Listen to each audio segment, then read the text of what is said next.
Hey everybody, it's Kira with Books to Glam Kira, and I'm here to give you an update on my bookish life lately. I wanted to talk about some recent books that I enjoyed, some happenings, and some bookish events with you that I'm still thinking about. So, to start off, I was lucky enough, for those of you that don't know, I actually have a little free library on my property, and with that, you can enter to be chosen for Good Morning America's book club pick each month. And so what that means is if you get selected, you are then gifted 2 finished copies of whatever the book is that they pick for that month.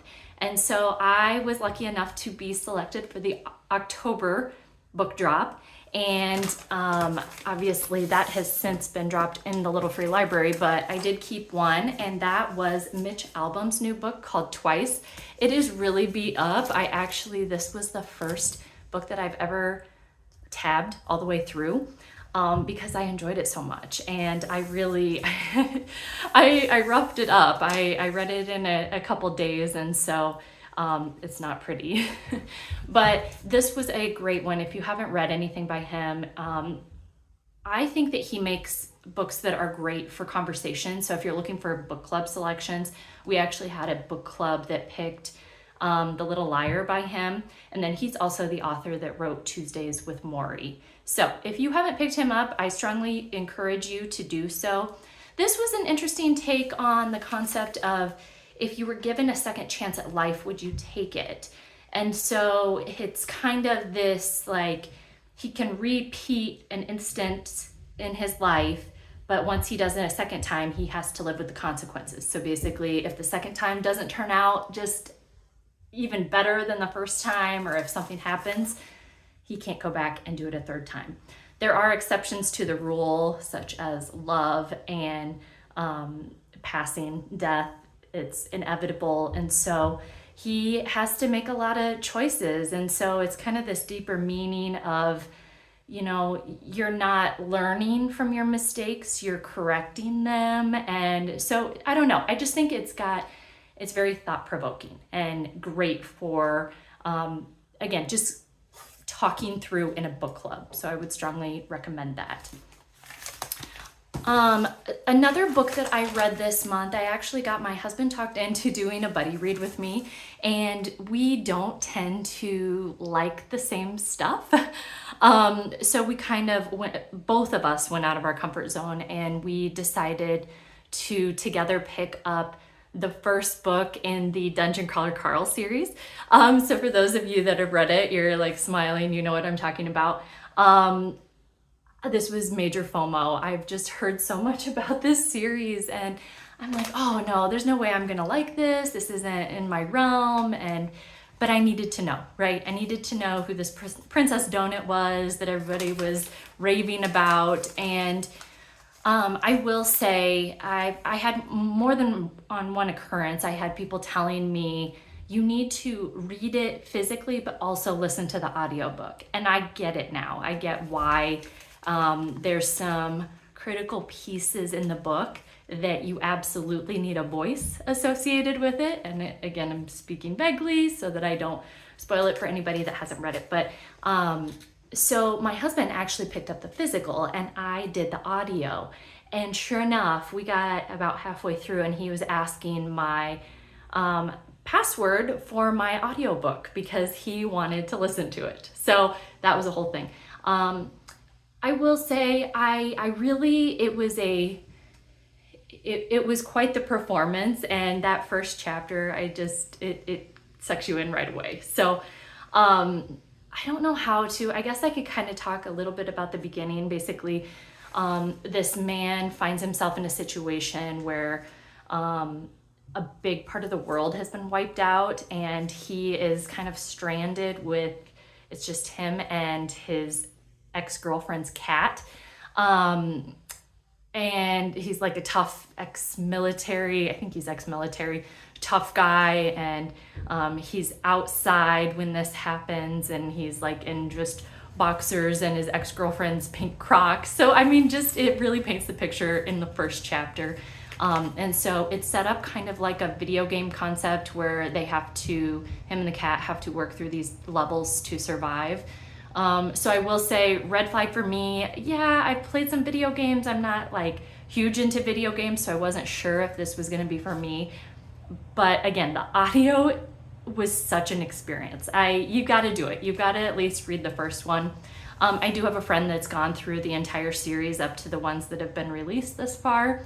And he walked me through kind of what I already knew I was feeling. And that was after the first one, there's so many characters that you're like, is this character important? Do I need to remember this part? Do I need to remember this character? And there's just so many people that you're just trying to take it all in. And he said, in the second and third book, you really work out kind of the bigger picture and who's relevant. And I'm like, yes, this is exactly where I'm at. I liked it, but for me, it was like a 3.5 star. I didn't love it because I was just kind of overwhelmed. And so I do think I want to stick with it, just from talking to him about it. And he,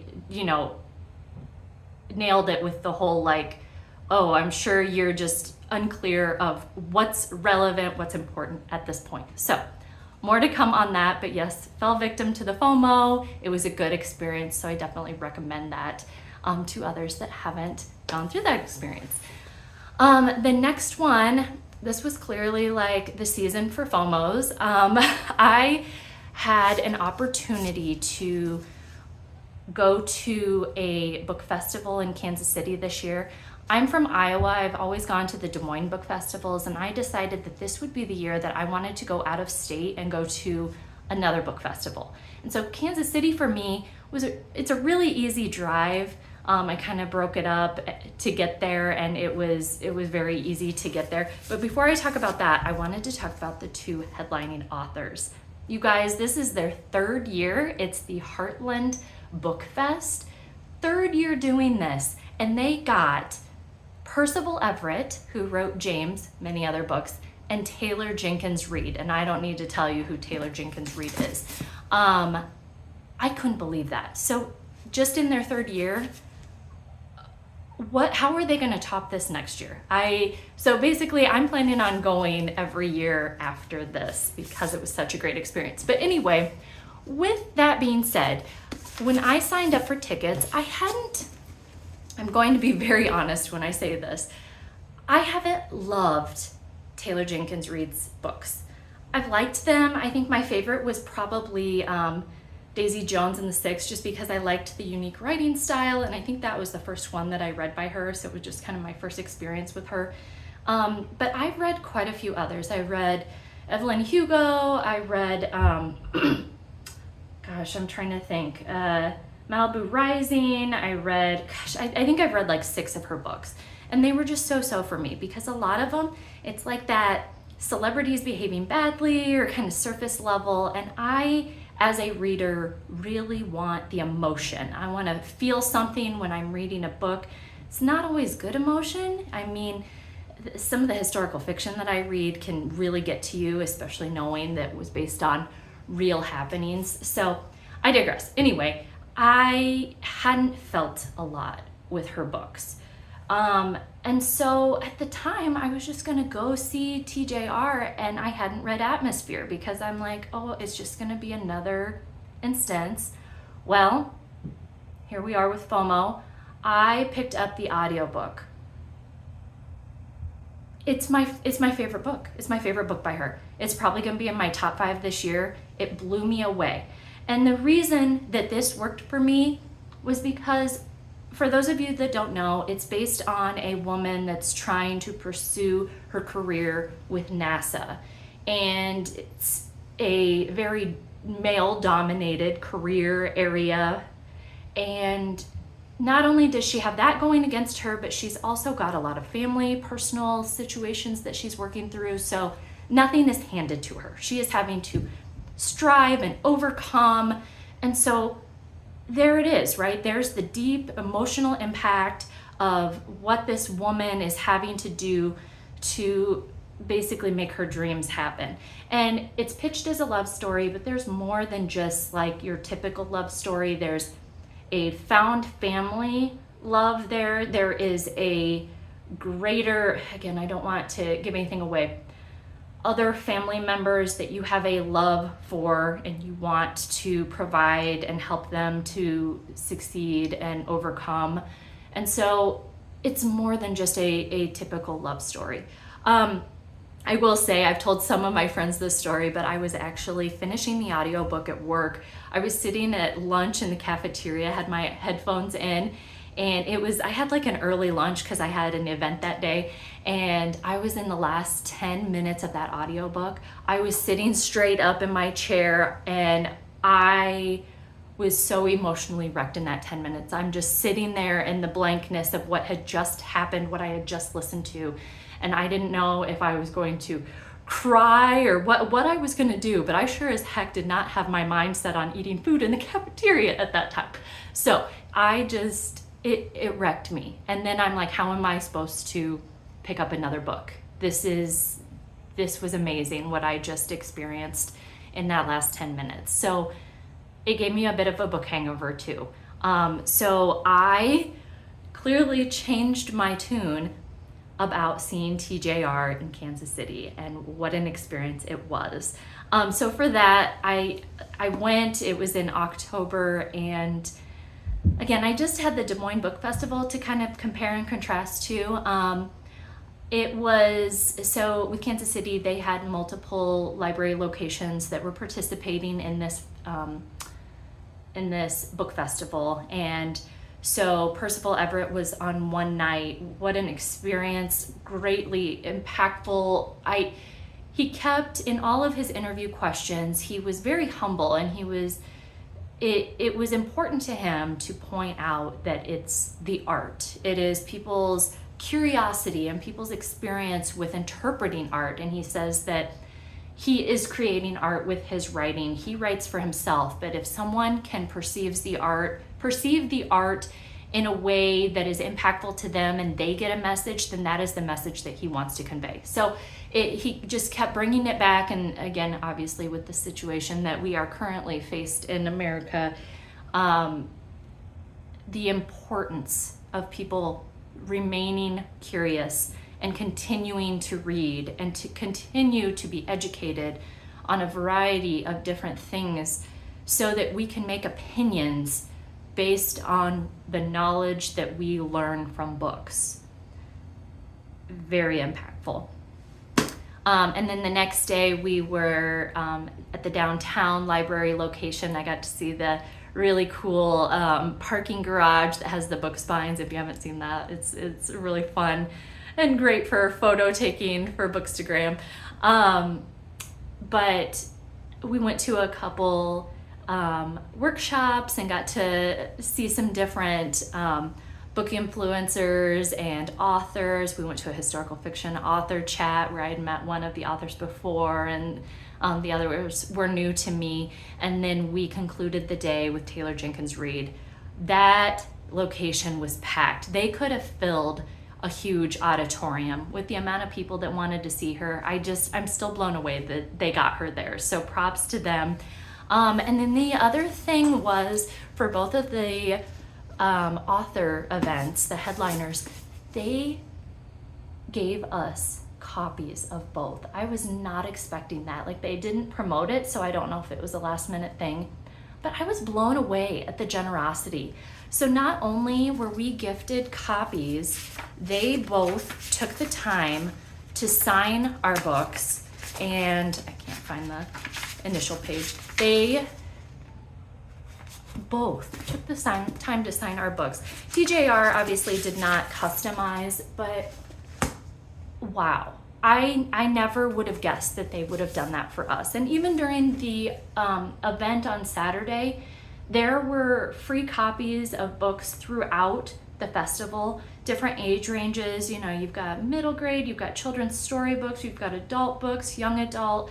And it was so kind of them. I was not expecting that at all. And my daughter and I, we went through the books first, but then we obviously shared that with our little free library too. So just the opportunity to get the word out, and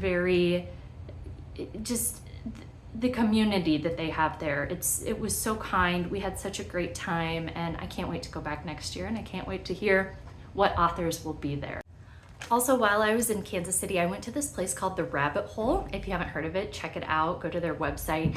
I believe it was originally founded by a couple that used to have a children's bookstore in Kansas City, and they decided to make this, I believe it's called a museum, but I mean, it's so much more than that. It's an experience. And so I believe it's 3 stories tall.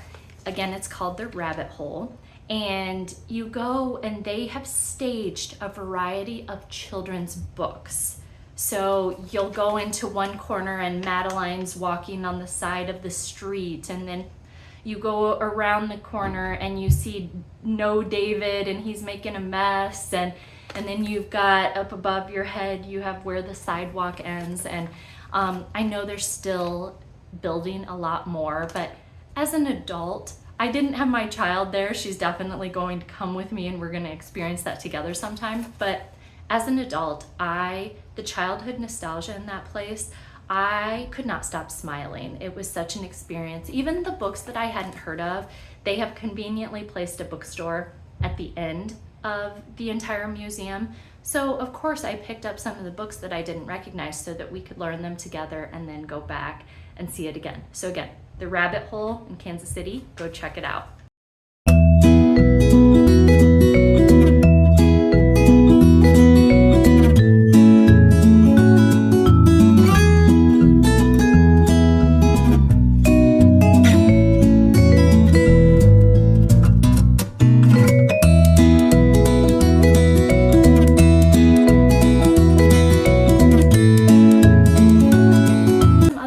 That I've read recently that I just wanted to chat about. For those of you that know me well, I don't tend to love Freida McFadden. The fact that she can just whip out books left and right, it just blows my mind away. And I kind of feel like it's just, palate cleanser thrillers, because when you read a book that fast, it doesn't feel like you can really get into the meat and bones of it. And I just finished, probably 30 minutes ago, I just finished The Intruder. It was picked for a book club, and I don't know who I am. I just gave that book 5 stars. So go check it out. If you like thrillers that have multiple twists, I will say it's a little, I don't know that gory is the right word, but the living conditions, if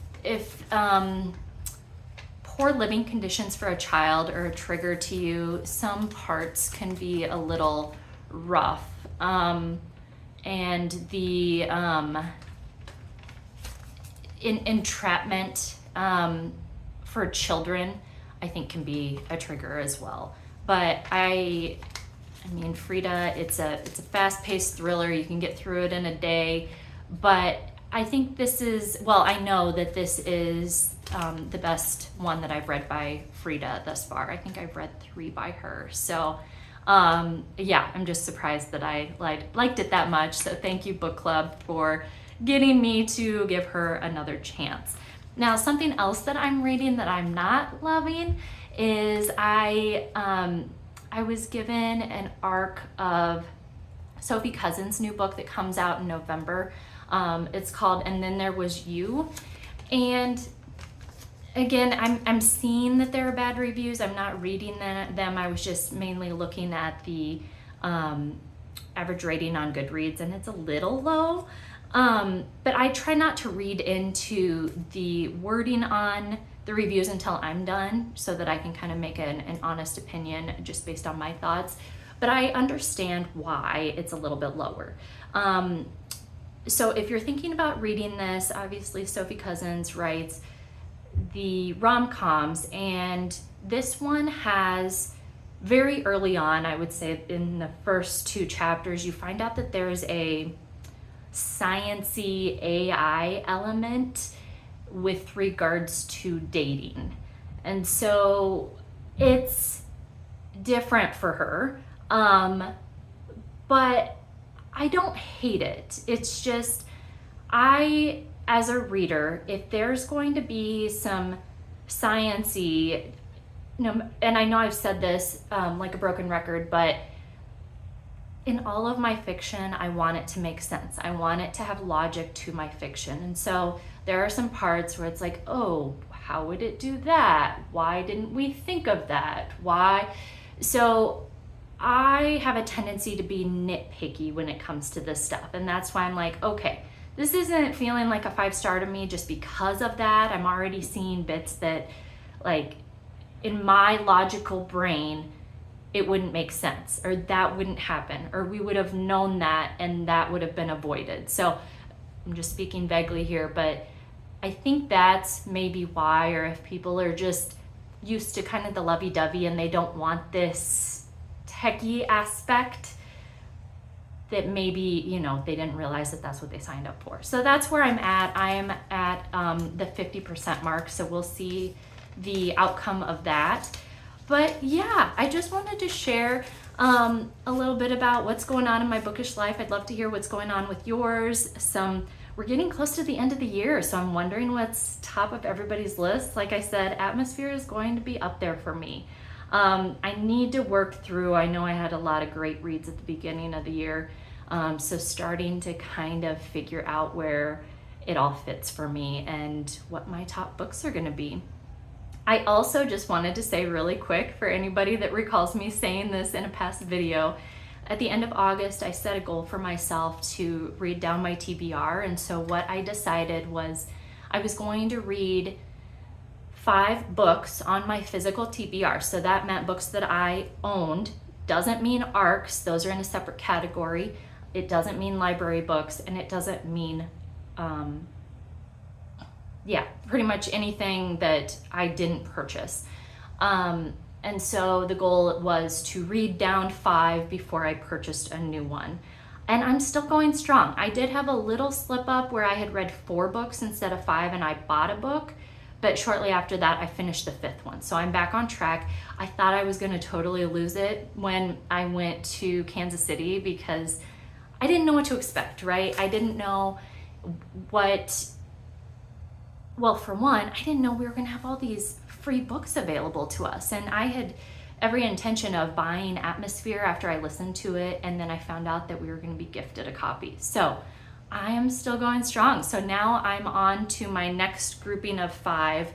And I also have a birthday coming up, so I think that's helping me to not buy in hopes that I'll be gifted a gift card or, taken to the bookstore so that I can still, obviously I won't count those because they were gifted, but I'm still going strong, everybody.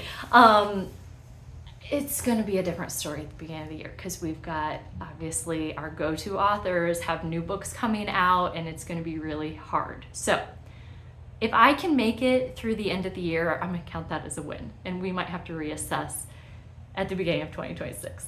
All right, that's enough for now. Let me know. I'd love to hear if you go to any book festivals, if there's some that you absolutely love. I kind of was looking at a few others. I've heard a lot about the Texas Book Festival and wondering if I need to add that in the next couple of years. But if there's any others that you have really enjoyed, please share them in the comments. I'd love to check them out and see if that's something that I could go to.